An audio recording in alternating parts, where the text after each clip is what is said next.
Welcome and great to have you back on Neutralizing COVID, the monoclonal antibody story, the podcast where we unpack the science, strategy, and real world impact of monoclonal antibodies in the fight against COVID 19. I'm your host, Dr. Shikha Agrawal. Today, we will revisit a once promising prevention strategy with holding the line, the Evusheld era in COVID prevention. Joining us once more is Dr. Aiswarya Chaudhuri, a nanomedicine specialist with extensive experience in formulation science and targeted drug delivery. Welcome to the show, Dr. Aiswarya. Appreciate you bringing me back for the another round of good science talk, Dr. Shikha. Evusheld's journey is a fascinating and important one. Evusheld was distinct because it was primarily aimed at prevention. Could you explain what pre-exposure prophylaxis or PrEP with monoclonal antibodies entails and what set Evusheld apart in this regard? Certainly. Pre-exposure prophylaxis means giving a medication to prevent an infection before potential exposure to the pathogen.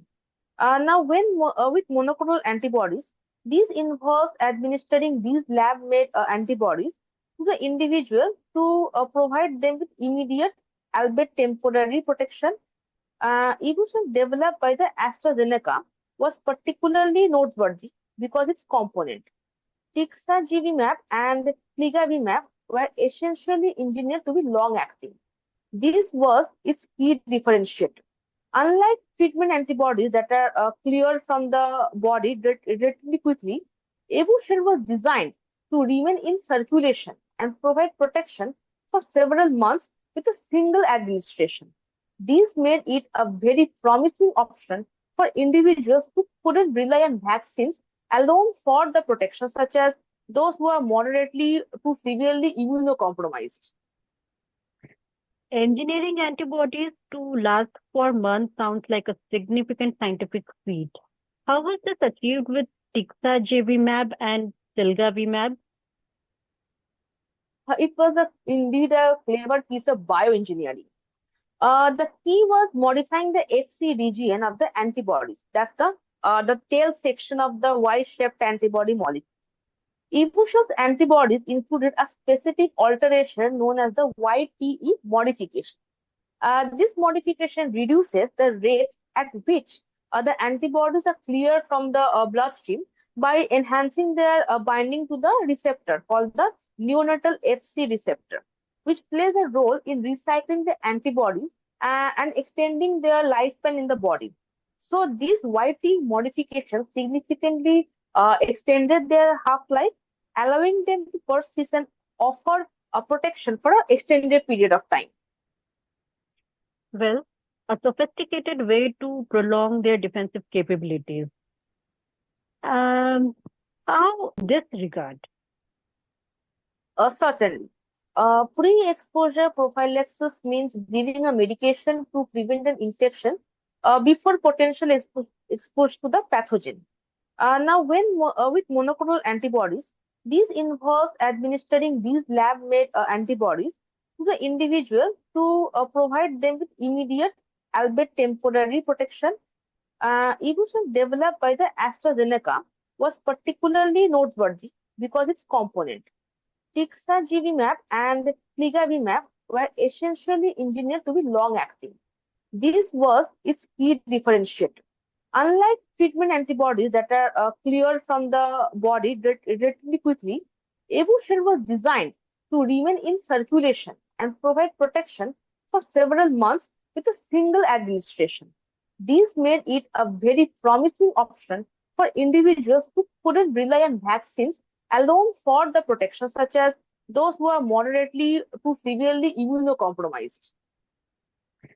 Engineering antibodies to last for months sounds like a significant scientific feat. How was this achieved with tixagevimab and silgavimab? It was indeed a clever piece of bioengineering. The key was modifying the FC region of the antibodies. That's the tail section of the Y-shaped antibody molecule. Evushel's antibodies included a specific alteration known as the YTE modification. This modification reduces the rate at which the antibodies are cleared from the bloodstream by enhancing their binding to the receptor called the neonatal FC receptor, which plays a role in recycling the antibodies and extending their lifespan in the body. So these YT modifications significantly extended their half-life, allowing them to persist and offer a protection for an extended period of time. Well, a sophisticated way to prolong their defensive capabilities. Um, how did these two antibodies, tixagevimab and silgavimab, work together once administered? Like any other antibody cocktails, tixagevimab and pligavimab were designed to bind to the spike protein of the SARS-CoV-2 virus, which is essential for the virus to enter the human cells.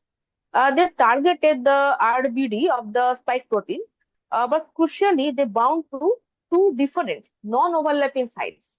This dual target approach was intended to reduce the likelihood of the virus mutating in a way that would allow it to escape the action of both antibodies simultaneously, thereby broadening the neutralizing coverage. And this approach did show significant promise, particularly in clinical trials for prevention. Can you elaborate on that early success? Yes, the clinical trial data was quite compelling.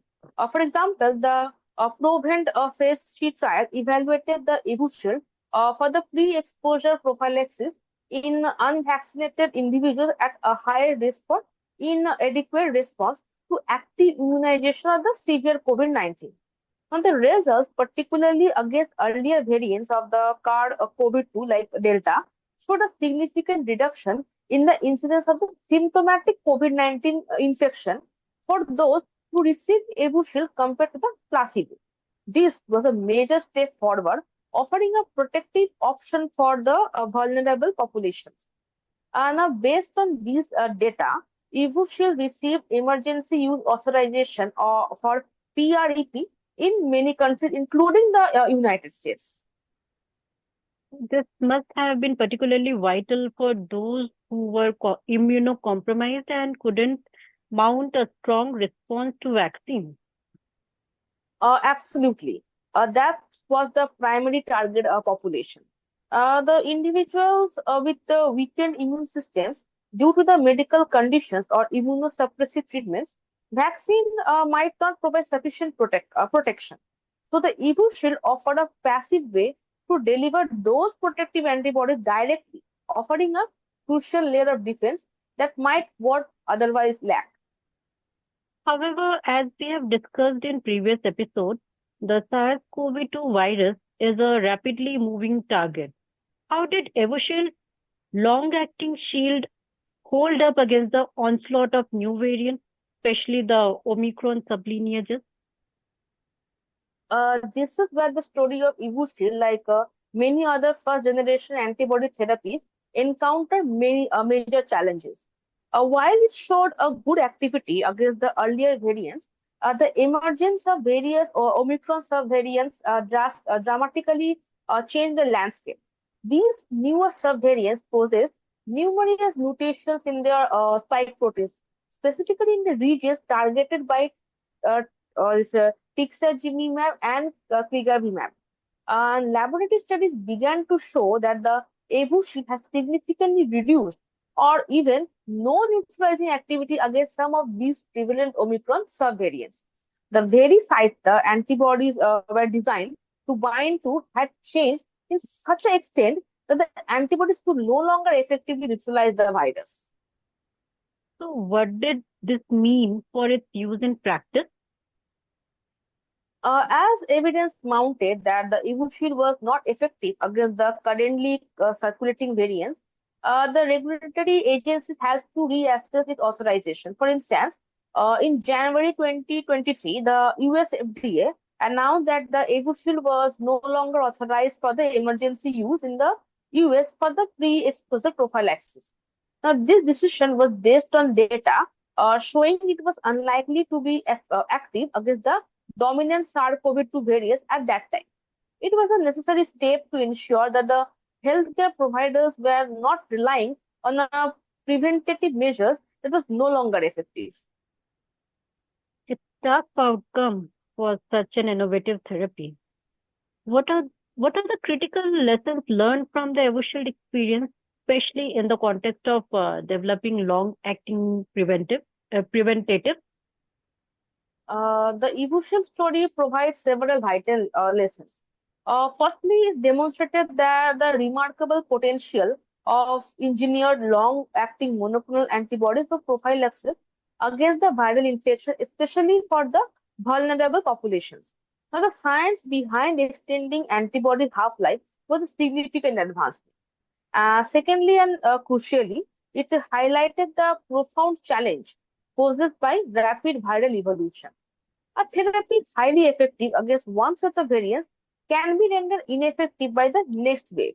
This underscores the need for ongoing surveillance and the ability to rapidly adapt or develop new antibodies that match the circulating trends.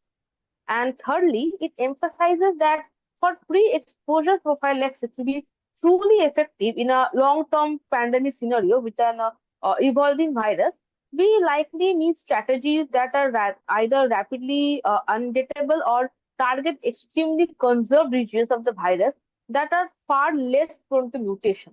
It also points to the need for a continued search for diverse preventive options for the immunocompromised as they remain a particularly vulnerable group.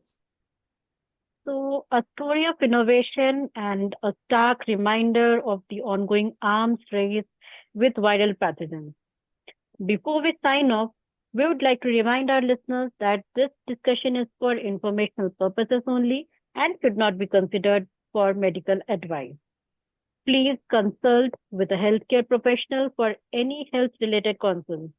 Dr. Aishwarya, thank you for bringing your expertise to this important story of Evusheld. Your perspective has added so much depth to this conversation. This was fantastic, Dr. Shikha. Understanding these developments, both their successes and limitations, is a key to navigate the future. Exactly. So that's a wrap on another deep dive. And to our listeners, thank you for joining Neutralizing COVID, the monoclonal antibody story. Subscribe, share, and we'll see you next time for more fascinating science stories. Until then, take care and keep exploring science.